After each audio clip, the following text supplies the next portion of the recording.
turabashuhuje abadukurikiye ku Bugingo Bwiza TV aho muherereye haba mu Rwanda ndetse no hanze y'u Rwanda. Nizeye ko mumeze neza kandi mushima Imana. Niba ari mu gitondo reka twizere ko mwaramutse neza, niba ari ku gicamunsi kandi twizere yuko mwiriwe neza. Ngewe nitwa Hirwa Aime, ku majwi n'amashusho ndi kumwe na Edimo. Dufite rero umutumirwa Imana yakoze kumutuzanira umukozi w'Imana, tugiye kumwakira kuri kamera yacu atwibwire, yibwire abantu bose mukurikiye kugira ngo tubane tuziranye, hanyuma aradusengera Imana kugira ngo ikiganiro cyacu kibe cyiza, narangiza tugezeho icy'Imana mushyize ku mutima. Kariho umukozi w'Imana. Murakoze, Imana baha umugisha, murakoze kuduha ikaze kuri kamera yanyu. Dushima Imana cyane kubw'uyu mwanya mwiza Imana iduhaye aho kugira ngo tuganire ku ijambo ry'Imana. Reka rero mbibwire, ntangire mbibwira amazina yanjye. Nitwa Nzabonimderera Samson, ndi umukozi w'Imana mu buryo butandukanye. Ndi umuhanzi, ndi umuhanuzi, ndi n'umuvugabutumwa mu buryo bwaryo bwose Imana inkoreshejemo ndayemerera. Reka rero dusenge Imana, ndumva maze kubibwira, hanyuma twinjire mu mwanya wo kuganira ku ijambo Imana yashyize ku mutima wanjye. Mana, mu izina rya Yesu ndagushimye, ngushimiye kuri Imana nziza, ngushimiye kuri Imana ishobora byose, ngushimiye uyu mwanya mwiza uduhaye kugira ngo tuboneke imbere y'ubwiza bwawe. Ndagusabye rero ngo nuze ubane natwe, icyo mpagaritse n'imbaraga zose z'umwijima, kandi uyu mwanya ngiye kuvuga ntaba ari njye, ahubwo izina ryawe rihabwa icyubahiro. Nunyemerere rero buri wese ukurikiye Data wa twese iri jambo rimugirire umumaro kandi rizane impinduka mu bugingo bwe, mu izina rya Yesu Kristo wa Nazareti. Ndagushimye kuje kubana natwe, ndagushimye kuri butwigaragarize muri uyu mwanya, ni mu izina rya Yesu Kristo mbisabye nizeye, amen. Hari indirimbo irimo imfasha iri ku mutima wanjye ivuze ngo ni Yesu wangize kumuvandimwe we, ni Yesu wangize kumuvandimwe. Ndashima Imana cyane ko yatugize kuba abavandimwe ba Yesu. Ni ikintu gikomeye, ni ikintu cy'agaciro, ni ikintu umuntu agomba guha agaciro mu buzima bwe, kuba umuvandimwe wa Yesu, kuba umuvandimwe w'umwana w'Imana. Haleluya. Yavuze ngo ni Yesu wangize kuba umuvandimwe we, Imana ishimwe cyane. Haleluya, haleluya. Ni Yesu niwe watugize kuba abavandimwe be, ntabwo ari twe twabyigize, ahubwo niwe wabiduhaye. Imana ihabwa icyubahiro. Hanyuma ndifuza ko tuganira ku ijambo ry'Imana riboneka hano muri Zaburi ibice 65 umurongo wa 5. Reka dufate Bibiliya twumve icyo Imana ivuganye natwe mu ijambo ry'Imana. Zaburi 65 umurongo wa 5. Katwumve icyo Imana ivuganye natwe mu izina rya Yesu. Kadusome. Haravuze ngo ahirwa umuntu utoranya ukamwiyegereza kugira ngo agume mu bikari byawe. Tuzahazwa n'ibyiza byo mu nzu yawe, ibyiza byaheraho mu rusengero rwawe, amen. Nasubiramo nta kibazo. Haravuze ngo ahirwa umuntu utoranya, warangiza ukamwiyegereza kugira ngo agume mu bikari byawe. Tuzahazwa n'ibyiza byo mu nzu yawe, ibyiza byaheraho mu rusengero rwawe, amen. Ndashaka kuvuga ku ijambo rivuze gutoranywa n'Imana. Gutoranywa n'Imana ni ikintu gikomeye, ni ikintu cy'agaciro, nubwo abantu benshi batabizi, ariko ndashaka kuvuga ku kintu cyitwa gutoranywa n'Imana. Imana ihabwa icyubahiro, kandi mboneyeho no gushima Imana ko yantoranije nkaba narahindutse umwana wayo. Haleluya, haleluya. Gutoranywa n'Imana. Mwene data unkurikiye aka kanya, ndagira ngo nawe uha agaciro kuba Imana yarakugiriye icyizere ikagutoranya mu magana menshi y'abanyabyaha, ikagutoranya yarangiza ikakwiyegereza, hanyuma ikanakugumisha, ikaguha kuba mu bikari byayo, Imana ihabwa icyubahiro. Gutoranywa n'Imana rero ni ikintu cyiza, ni ikintu cy'ingenzi, ni ikintu gikomeye, ni ikintu cy'agaciro. Abantu benshi ntabwo bakunda kubimenya, ariko gutoranywa n'Imana ni ibintu by'agaciro kenshi. Imana ihabwa icyubahiro. Haleluya, haleluya. Ijambo dusomye ni Dawidi warivuze. Uyu Dawidi nawe ni umwe mu bantu Imana yatoranije. Imutoranya atarabikwiye, ari umwami. Imana imugira ari umushumba, ari umushumba. Imana imukura mu ishyamba aho yaragiraga intama, iramutoranya, imuha kuyobora igihugu, iramutoranya. Imana ihabwa icyubahiro. Haleluya, haleluya. Iyo usomye mu gitabo cya Samweli hagaragaza inkuru za Dawidi, uburyo Imana yatoranije Dawidi. Uyu Dawidi yari umwana w'umuhererezi, ariko igihe kimwe uwo bita Sawuli aje kugomera Imana, agomera Imana. Sawuli amaze kugomera Imana, Imana imuca ku ngoma, imukura ku bwami. Hanyuma iza kubwira Samweli, yambwira ngo hari undi nabonye ukwiriye kuba umwami. Yambwira ngo uzuza ihembe ryawe amavuta uze ngutume kwa Yesayi w'i Betelehemu. Haleluya, haleluya. Samweli amanza kutabyemera, abaza Imana ngo none ni gute najya kwimika umwami kandi hari undi mwami uriho abantu babizi. Imana iramubwira ngo uzafate inyana nziza ugende nk'umuntu ugiye kuntambira, nugerayo uzahamagare Yesayi n'abahungu be bose, nibagera ku gicaniro nzakubwira icyo gukora. Imana ihabwa icyubahiro. Ako kanya yabigenjeje uko Imana yamubwiye. Agezeyo ahamagara Yesayi n'abahungu be bose, baraza ku gicaniro. Hanyuma Bibiliya iravuze ngo bazana Eliyabu. Samweli aramwitegereza, areba igango, areba ukuntu ari munini, areba uranga, aravuga ngo uyu nguyu birashoboka ko ari we waba umwami. Ariko Imana ntabwo ireba nk'abantu, ntabwo Imana ireba nk'uko abantu bareba. Mwene data weho unkurikiye, ndakumenyesha ko Imana itareba nk'uko abantu bareba. Kuko iyo Imana ibireba nk'uko abantu bareba, twebwe ntabwo twari kugirirwa icyizere n'Imana, twebwe ntabwo Imana yari kudutoranya. Ariko turashima Imana itita ku cyo umuntu ari cyo, aho ikita ku cyo yamugize cyo. Imana ihabwa icyubahiro. Icyo bakubona uri cyo gihabanye cyane n'icyo Imana ikubonamo. Imana ihabwa icyubahiro. Haleluya, haleluya. Imana irambwira ngo oya, uwo namugaye. Abantu bo bareba ibigaragara, bareba ifatika, ariko Imana yo irinjira indani ikareba mu mutima.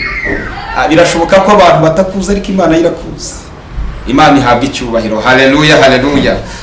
Ndi ku ijambo rivuze ngo gutoranywa n'Imana ni ikintu cy'agaciro, ni ikintu gikomeye.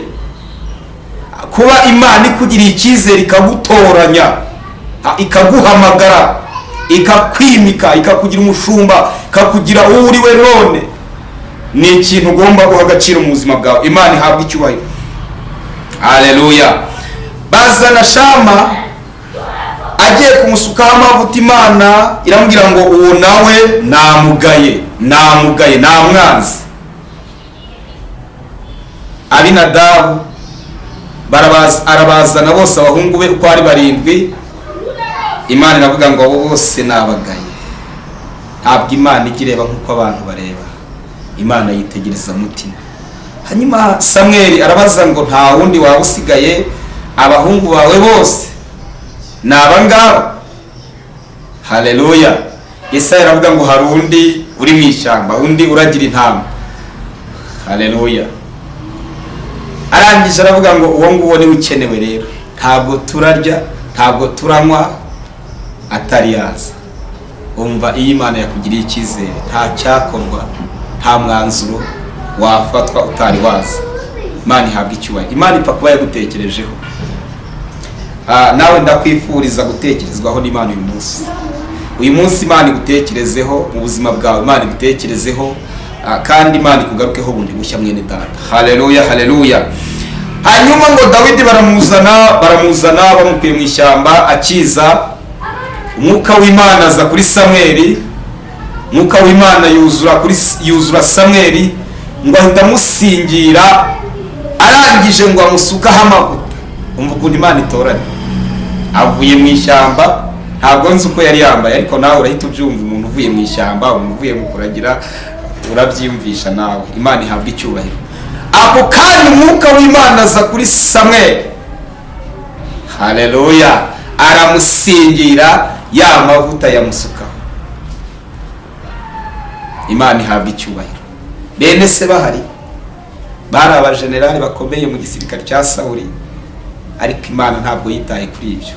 Bari barebare, bafite uburanga, bari bafite amashuri, ariko Imana ntabwo yitaye kuri ibyo. Hari ibintu Imana ititaho iyo igiye gutoranya. Yo ntabwo itoranya nk'uko abantu batoranya. Imana ihabwa icyubahiro. Haleluya, haleluya. Ni ikintu cy'agaciro rero gutoranywa n'Imana, kugirirwa icyizere n'Imana. Imana ikaguhamagara, ikakugirira icyizere. Imana ihabwa icyubahiro. Ndashaka kuvuga ku wundi muntu umwe Imana yigeze itoranya, Aburahamu, uvuga kwa Tera. Imana ihabwa icyubahiro. Uyu ngo yacuruzaga ibigirwamana kuko mu muryango wabo nicyo cyari kizwimo, wari umuryango ucuruza ibigirwamana. Aburahamu nawe rero yari umwe mu babicuruza, ariko ngo Imana iza kumureba, iravuga ngo uyu nawe ngomba kumugirira icyizere. Ndashimira Imana ko yatugiriye icyizere, ikatugabiza umurimo wayo, tugahinduka abana b'Imana. Iyo usomye mu butumwa bwiza uko bwanditswe na Yohana igice cya mbere 11 na 12, haravuze ngo yaje mube ntibamwemera, aza mubye ntibigera bamwemera. Aravuga ngo icyakora bamwemeye bose, haleluya, barangiza bakizera izina rye. Kwizera izina rye ryonyine, ukizera Kristo ko ari umwami, ukizera ko ashobora byose, ukizera ko ari umunyembabazi, haleluya, ngo abo yabahaye ubushobozi bwo kwitwa abana b'Imana. Aravuga ngo abo ntibabyawe n'ubushake bw'umubiri, ntibabyawe, haleluya, n'ubushake bw'umubiri, ntibabyawe n'ububasha bw'umuntu, ahubwo ngo babyawe n'Imana. Hari kurenga kubyarwa n'umubiri, noneho ukabyarwa n'Imana. Imana ihabwa icyubahiro. Haleluya, haleluya. Umuntu Imana yatoranije rero ahinduka umwana wayo, ubwo aba yavutse, aba yabaye umwana w'Imana. Imana ihabwa icyubahiro. Haleluya, haleluya, haleluya. Aburahamu Imana iramutoranya ititaye ko ari mu bigirwamana, ariko Imana iramureba, ibona ejo he hari mundi, ibona ejo he hari icyo Imana izamukoresha. Irangije iramutoranya, haleluya, iramwimura, imuhindura ubwoko, imukura muri Uriya Bakaludaya. Hari aho Imana yadukuye rwose, hari aho Imana yadukuye. Bamwe yabakwiye ku biyobyabwenge, mu busambanyi, mu bujura, mu bugamba. Hari ahantu Imana yagiye idukura, mu manyanga. Turashima Imana ko yadutoranije. Weho turimo tuganira aka kanya, ndabizi ko nawe hari ahantu Imana yagukuye. Imana yaradutoranije. Ni ikintu ugomba guha agaciro rero. Haleluya.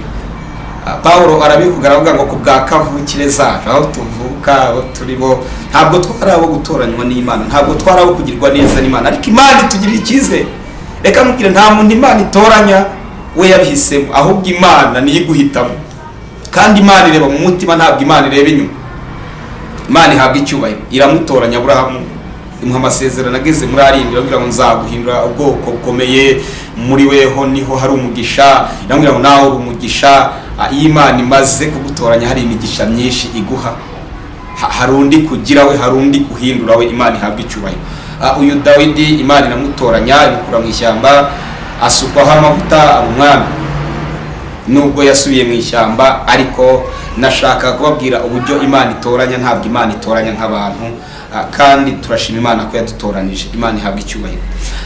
Dusomye ijambo ry'Imana, Dawidi uyu niwe warivuze, niwe wabyivugiye. Haleluya. kubera ko yari azi ibyiza byo gutoranywa n'Imana, yari azi imigisha iba mu nzu y'Imana, yari azi uburyo abana b'Imana babaho neza, yari azi umudendezo w'abana b'Imana. Haleluya! Yari azi uburyo Imana igenda igwanirira uwo yahamagaye, yari abizi neza z'ukuntu Imana igenda igwanirira uwo yatoranije. Imana imubera amaso, iyo yagutoranije kubera amaso irakugwanirira mu ntambara zawe zose, mu rugamba rwawe rwose. Imana igenda igutsindishiriza, igenda ikurwanirira. Haleluya! Ntabwo Satani areka kukugwanya, ariko Imana irakurwanirira. Iyo yagutoranije igenda igwana intambara zawe zose. Ni amagambo Yobu yavuze, aravuga ngo ibyago n'amakuba ni byinshi ku mukiranutsi, ariko Uwiteka amukiza muri byose. Ibyago ku muntu Imana yatoranije, ushobora guhura n'intambara, ushobora guhura n'ibigeragezo. Ntibivuze ko kuba Imana yaragutoranije utazageragezwa, oya, ahubwo Imana ikizakora ni ukugukiza, ni ukukurwanirira muri ibyo byose. Kandi rero Imana yagiye inaturwanirira, Imana yaraturwaniriye. Iyo turebye ahantu Imana yadukuye, hari ahantu hakomeye cyane, ariko turashima Imana. Bamwe muri mwe bakuye muri gereza, abandi muri mwe bakize impanuka zitandukanye, kandi muri mwe baha agaciro, baha imiryango abatari bafite imiryango, bari imfubyi barera bakuza abatari mufite akazi rakabaha. Mbese hari ibintu Imana yagiye igenda ikora ku buzima bwacu, kandi izahora ari Imana yacu. Turayishima ko yadutoranije. Imana ihabwa icyubahiro. Haleluya! Ibyago n'amakuba ni byinshi ku mukiranutsi, ariko Imana igenda imurwanira. Icyo turusha abandi. Ariko Pawulo yavuze, aravuga ngo icy'abayuda turusha abandi, cyangwa se icy'abantu batoranijwe tugakubwa iyo ngiyo magana menshi y'abanyabyaha. Icyo turusha abandi ni uko tubitse ibyasezeraniwe, kandi ibi nibyo biturinda. Ibi nibyo biturinda. Imana irinda icyo yashyize muri twe. Haleluya! Ibwira Yeremiya igice cya 1 umurongo wa 11, iramubaza ngo uruzi iki? Nawe ati ruzi inkoni y'umurinzi. Haleluya! Iramubaza ngo waruye neza, waba witegereje? Imana iramubwira ngo uko niko ndinda ijambo ryanjye. Kubona atoranije, Imana irinda ijambo ryanjye. Iramubwira ngo uko niko ndinda ijambo ryanjye. Haleluya! Icyo yakuvuze irakirinze, icyo yashyize muri wowe irakirinze. Naho intambara zaba nyinshi ku buzima bwawe, ariko Imana irinze ijambo yakuvuzeho. Haleluya! Irakirinze. Naho waca mu mazi ntabwo Imana izemera ko agutembana, naho waca mu muriro ntabwo Imana izemera kuwushya. Icyo Imana yakuvuzeho irakirinze. Haleluya!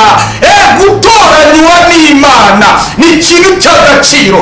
Gutoranywa n'Imana, kugirirwa icyizere n'Imana, Imana ikakurobanura, Imana ikakwiyegereza, ni ikintu gikomeye cyane.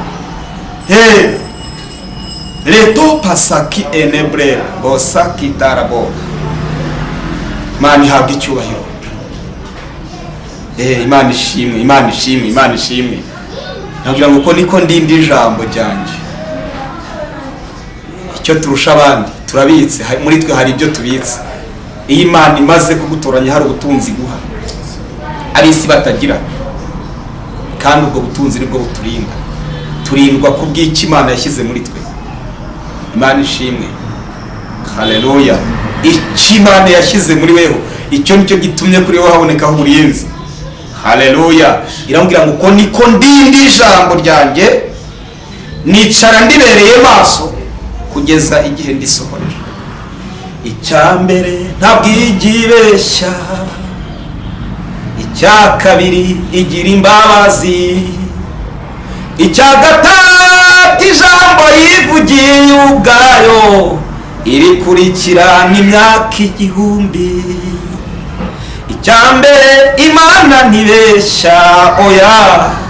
Icya kabiri igira imbabazi, yatubabariye ibyaha. Icya gatatu ijambo yivugiye ubwayo irikurikirana imyaka 1000.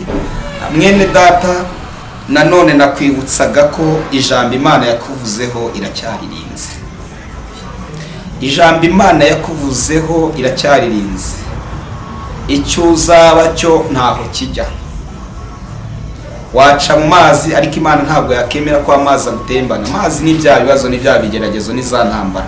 Waca mu muriro ariko ntabwo Imana yakemera kuwushya. Imana ihabwa icyubahiro. Gutoranywa n'Imana. Imana turagushimye ko wadutoranije, turagushimye kuba turiho n'ukubera Imana. Uriwe none ubikesha kuba Imana yaragutoranije. Imana ihabwa icyubahiro ikakugirira icyizere. Dawidi, ijambo dusomye, yibuka uburyo Imana yagiye imurinda, areba uburyo Imana igwanirira uwo yatoranije, areba ukuntu Imana yamukijije mu menyo y'idubu, mu menyo y'intare, mu bisambo. Ireba ukuntu mu maboko ya Goliyati Imana yabanye nawe, Sawuli amuhiga, ukuntu Imana yabanye nawe, ukuntu Imana yamugize umwami. Mwene data, nawe tekereza ku mirimo Imana yakoze ku buzima bwawe muri aka kanya. Urahita uha agaciro ikintu cyo gutoranywa n'Imana. Imana ihabwa icyubahiro. Arangije aravuga ngo Mana, hahiga umuntu utoranya, hahiga umuntu utoranya. Haleluya. Aravuga ngo hahiga umuntu utoranya Mana. Ni amahirwe gutoranywa n'Imana. Hari ababyifuza ntibabibone. Ufite amahirwe ko Imana yaragutoranije. Aravuga ngo warangiza kumutoranya ukamwiyegereza. Imana ihabwa icyubahiro. Ngo kugira ngo agume mu bikari byawe, abe mu nzu yawe, abe mu bikari byawe. Aravuga ngo tuzahazwa n'ibyiza byo mu nzu y'Imana. Haboneka ibyiza bitandukanye, hari amahoro. Yesu ajya kugenda yaravuze ngo simbaha nk'uko ab'isi batanga, mbasigiye amahoro. Nta handi wayabonera ayo mahoro ni mu nzu y'Imana. Imana ihabwa icyubahiro. Ugahura n'ibibazo ariko kubera amahoro Yesu aduha ntumenye ko ibibazo bihari. Aravuga ngo simbaha nk'uko ab'isi batanga. Ab'isi hari uko batanga.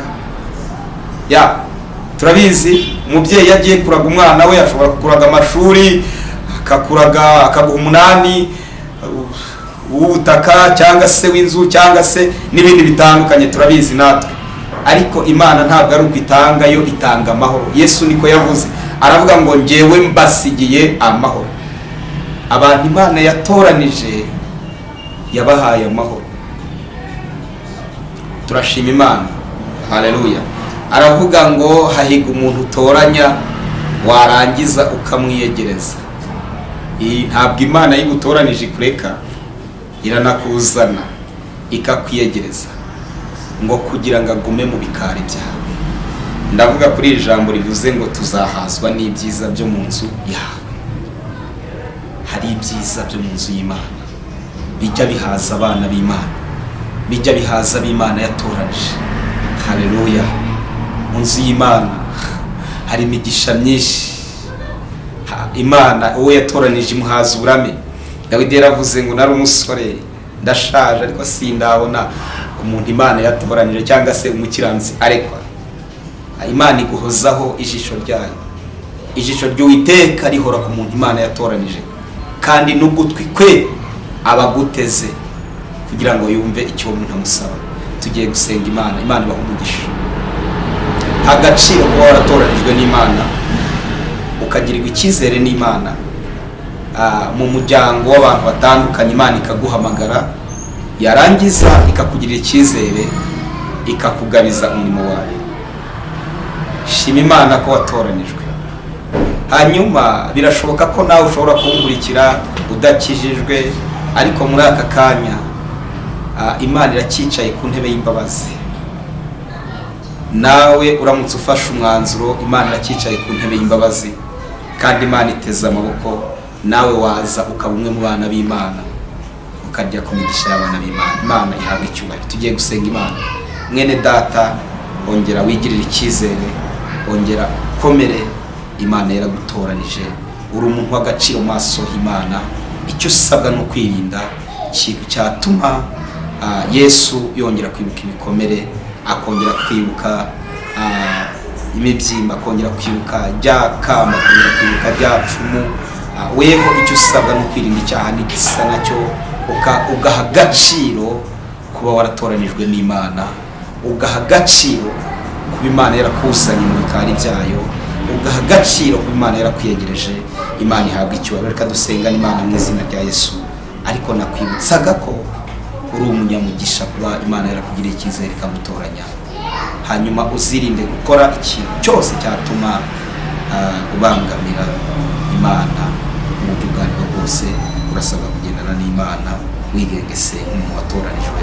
Imana ikumugisha mu izina rya Yesu. Mana turagushimye, turagushimye kugira neza. Urakoze Mana, turagushimye ko wadutoranije ukatugirira icyizere, ukadukura magana menshi y'abanyabyaha, ukaduha agaciro. Haleluya, haleluya. Turagushimye ko waduhaye umwuka wawe wera. Uravuga ngo simbasize nk'imfubyi, nzabasigira umwuka wera. Abo watoranije wabahaye umwuka wera. Haleluya. Turagushimye kubwo uyu munsi wa none, Data wa twese, tukikuramya tukiguhimbaza. Turagushimye ko ugikomeza kuturindira mu buntu bwawe. Turagushimye ko Data wa twese uri mu ijuru, uyu munsi wa none ukomeje kubana natwe. Nunyemerere rero mwene Data ukurikiye ijambo ryawe muri aka kanya, muhumugisha mu izina rya Yesu. Hari uwumvishe ijambo ryawe arwaye, mumukize uburwayi bwe ubwo aribwo bwose. Hari uwumvishe iri jambo afite amadeni kandi nawe yaratoranijwe, Mana numwishyurire.